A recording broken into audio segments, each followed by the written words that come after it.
yeah, yep, the health matters, uh, and children often get sicker for longer periods of time. It's something that should be monitored, and it's just another example of the fact that doctors don't really know a lot of things. Yeah. Um,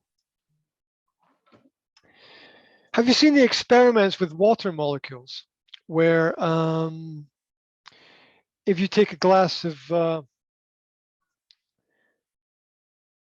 if you take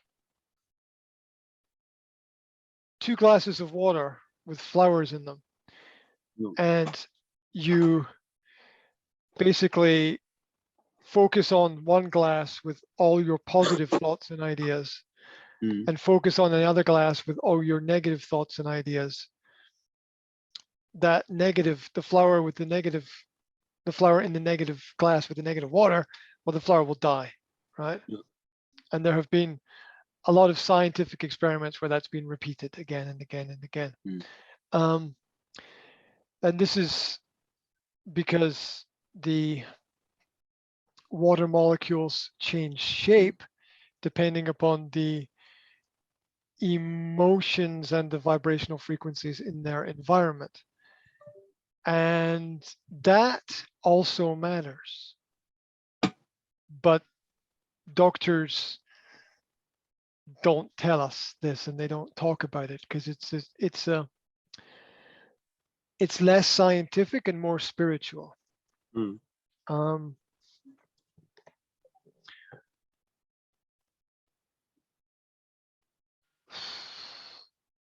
I've talked before about the nature of spirituality and that. So just having positive thoughts, as stupid as it might sound, can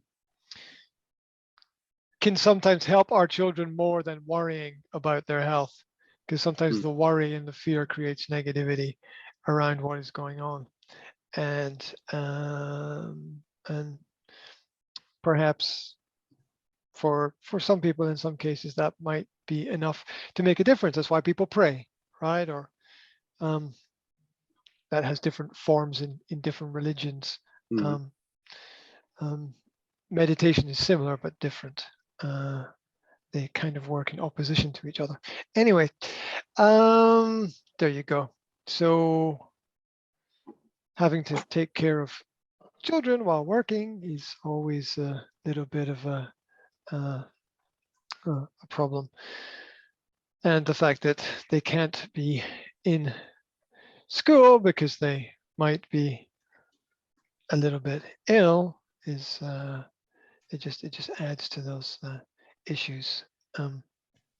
Stress doesn't help. It doesn't help when we stress out about these things, and naturally we stress. I stress about these things. Okay, we all stress about these things, but stress just, it just doesn't help. You got to embrace the fact. Yep. So I'll give you a few examples. Near here, there is an old castle, Mm. and it falling down walls. It's all broken. But some of the old walls, because it's a castle, some of the old walls are very high, right? Yeah. And I'm talking about how high? At least twice the size of this room, maybe 3 times the size. Yeah. Mm. It is around 6 meters. 6 notes, No, 7.5. maybe more. And the Yeah. last time I went to the castle, my youngest daughter climbed straight to the top. Right, and she's 6, right? Yeah.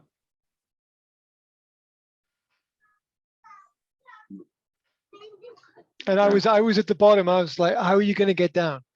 Mm. What am I going to do now? And of course, all of the other parents were like, oh my God, you're such a bad parent. Oh my God, your daughter's at the top. It's there.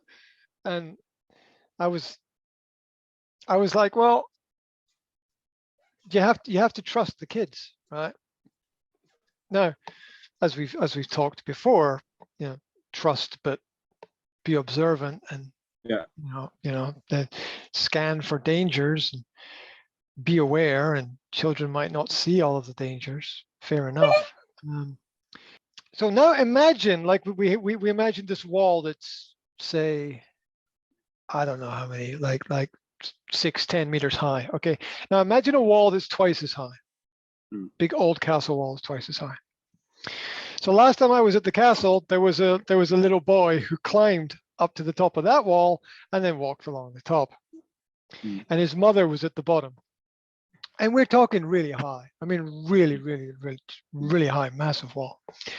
And I said to the mother, are you not worried that your son will fall down? And she said, if he falls, it will be good for him. Where's the line? You know, we all want to be sensible. When we limit children, there are two potential dangers when we limit children. The first is that they will always see limits that don't exist. And the second danger is that the moment there's no limits, there will be no control. Right? Those are the dangers of limiting children. And so we negate that or make the problem smaller by teaching children to manage their own situation, which is, if you're going to do it, this is what I tell my kids. If you're going to do it, number one, look around, check the environment, be responsible. Number two, plan your escape. Not only how will you get up, how will you get down? Not only how will you get in, how will you get out? And number three, do it when I'm not looking. Right? If you manage to do those three things, three things, then you will probably be safe and I will probably be happy. Although there's absolutely no guarantee. Now, last week, I built a mountain board for my kids. Oh, wait a minute, I have it here. Hold on a second. Let me get this. It's just got some.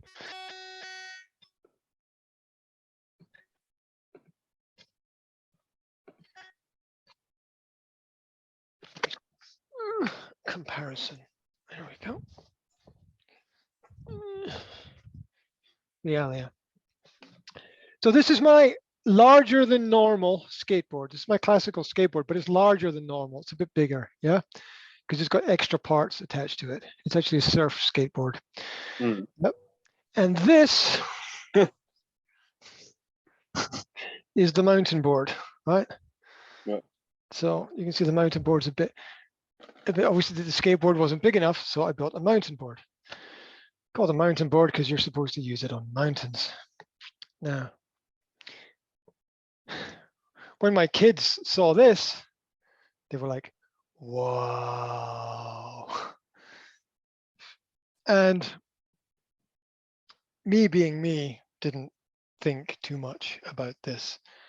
However, around the castle that I just talked about, there are very large hills because the castle is on top of a hill. Oh dear, did I have heart attacks at the weekend? Did I have heart attacks, right? Right. Because what's the very first thing they did? They took the mountain board to the top of the hill.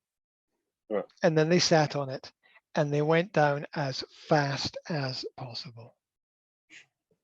Oh my God.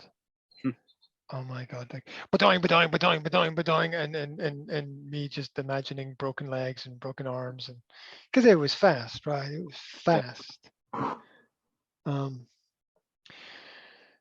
Anyway, after they went down sitting on it, they decided to go down standing on it. Right. Well, they will always, you know, children are creative, right? Like I said with my kids, they will try anything and everything. Yeah, like I said, with my kids climbing walls, and then they sit on top of the wall, and I say come down, and they say no, and I say okay, whatever. I just like I said, there's no point. There's no point. Things that are stupid. Arguing with children is stupid. Never argue with a child, because that because you first of all, usually the child is right from their perspective, and the argument makes no sense. And I had great fun in the car at the weekend because my kids were shouting and fighting and arguing with each other in the car. And I stopped the car at the side of the road. Mm. And I said, we're not going anywhere until we all get on the same page, right? We're not going anywhere. Like, Dad, why did you stop the car? I'm like, I stopped the car because I'm not comfortable with this whole Noises. environment. Yeah, the noise, the confusion, the shouting, the not listening to each other, the everybody wants something different and you all can't agree, and sometimes we all need to be on the same page, especially if we're going to be together and we're going to enjoy time together. And so I said, we're not going to move. We're not going anywhere until we all get on the same page. And I said, we've got to breathe and relax. We've got to tone things down. No shouting at each other. No shouting, no fighting, no hitting, no taking, just and no jumping into other people's conversations, which is a classic, all talking at the same time, right? Just complete chaos, which is pointless, right? So so we waited, and I said, we're going to sit here and we're going to wait. And we're going to wait until everybody's relaxed, until everybody's calmed down. I said, it doesn't matter to me if it takes 5 minutes or 10 minutes or 15 minutes. The faster it happens, the sooner we go. And so I waited 5 minutes and everybody was more calm and relaxed. I said, okay, well, we'll continue now. And we drove down. 5 minutes later, the same thing happened again. I stopped the car. And I said, okay, I said, okay, we're going to stop again. We're going to repeat this until we all get on the same page. We're not going to get, because we're not going to get anywhere fighting with each other. It's not going to work fighting with each other. We've got to be helping each other. Oh, I waited 5 more minutes and everybody relaxed and calmed down, and then we moved on again. Now, so finally we get to where we're going, and I'm like, okay, what does everybody want to do? And one of my daughters is like, I want to go up the hill. And the other daughter is, I want to go and get hot chocolate. And my son is like, I want to stay in the car. I'm like, right, well, you know what? We all have to agree together. We're not going to, no one is going to go anywhere until we all agree what we're going to do together.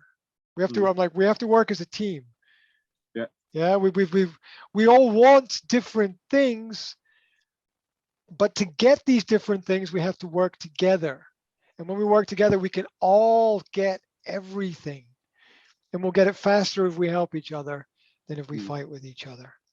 Yeah. And it took me about 15 to 20 minutes to relax my children, because I didn't want them to get out of the car and be crazy. Because you know what kids are like. So sometimes, it's like car door opens and children run out of the car and go, ah! Yeah. Like, running in all directions. And, it's, you don't want that anywhere. You don't want them doing that at home. You don't want them doing that when you go visit people. You don't want them doing that in a car park. You don't want them doing that when you go shopping. You want them to have some level. You want them to have some level of self-control.